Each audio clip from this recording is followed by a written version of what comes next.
اور نہیں بھیجا ہم نے کوئی رسول مگر اس لیے کہ اس کی اطاعت کی جائے۔ رسول اس لیے بھیجے ہیں کہ ان کی فرما برداری ہو اللہ تعالیٰ کی اذن سے، لیکن اس کے باوجود غلطیاں ہو جاتی ہیں۔ تو اللہ تعالیٰ فرمایا اے محبوب اگر یہ لوگ اپنی جانوں پہ ظلم کر بیٹھیں تو پھر تیری چوکھٹ پہ آ جائیں، جاؤ کا تیرے پاس آ جائیں، فاستغفر اللہ، تیرے پاس آ کے اللہ سے معافی مانگے، آئیں تیرے پاس معافی اللہ سے مانگے، اللہ معاف کر دے گا۔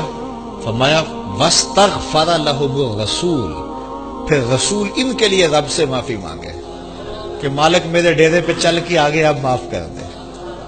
لَوَجَدُ اللَّهَ تَوَّابًا رَحِيمًا، آئے تھے توبہ کرنے کے لیے، اللہ ساتھ رحمت بھی جولی میں ڈال دے گا۔ کیا میرے نبی کو ساتھ لے آئے ہو، توبہ بھی قبول کی اور رحمت بھی نازل کی۔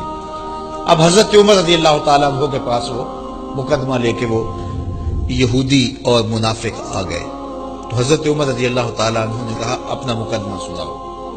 تو اس منافق نے کہا یہ ہوا، ساری کہانی سنائی۔ اب یہودی کی باری آئی، کہا ہاں بھائی تو سنا۔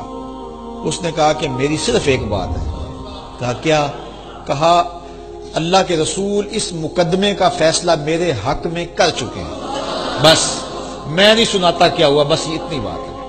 حضرت عمر رضی اللہ تعالیٰ عنہ نے اس نام نہاد کلمہ گو سے کہا یہ سچ کہہ رہے، حضور نے اس کا فیصلہ کر دیا ہے اس کے حق میں؟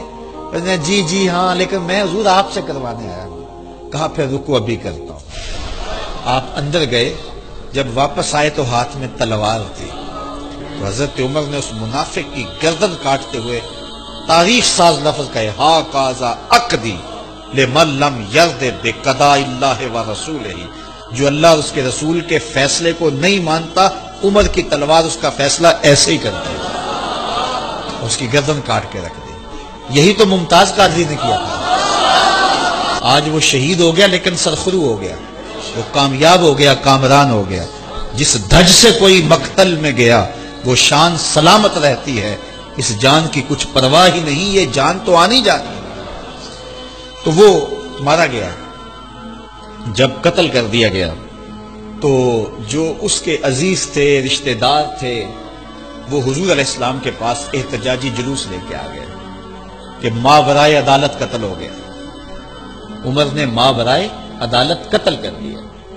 تو حضور علیہ السلام نے فرمایا عمر کو بھی تو بلاؤ، پوچھتے ہیں ماجرا کیا ہوا۔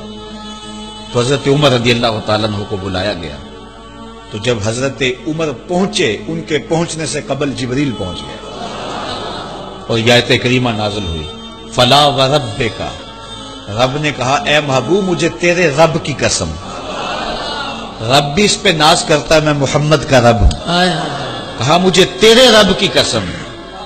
یہ تو کہتے ہیں کہ ایک کلمہ گو کو، ایک مسلمان کو مار دیا، مجھے تیرے رب کی قسم اتنی دیر تک کوئی شخص مومن ہو ہی نہیں سکتا حتی یحکموک فیما شجر بینہم، یہاں تک کہ حاکم بنائیں آپ کو ہر اس جھگڑے میں جو ان کے درمیان پھوٹ پڑا۔ جب تک اپنے مقدمات میں تجھے حاکم نہ مان لے، محبوب تیرے رب کی قسم اتنی دیر تک کوئی مومن نہیں ہو سکتا۔ ثم لا یجدوا فی انفسہم حرجا مما قضیت، اور پھر جو تو فیصلہ کر دے، یہ نہیں کہ صرف قبول کر لیں بلکہ دل میں بھی کوئی کجی محسوس نہ کریں، اسے دل و جان سے قبول کریں۔ وَيُسَلِّمُوا تَسْلِيمًا، اور اس کو تسلیم کرنے کا جو حق ہے جب تک وہ ادا نہ کرے، مجھے تیرے رب کی قسم کوئی مومن ہی نہیں ہو سکتا۔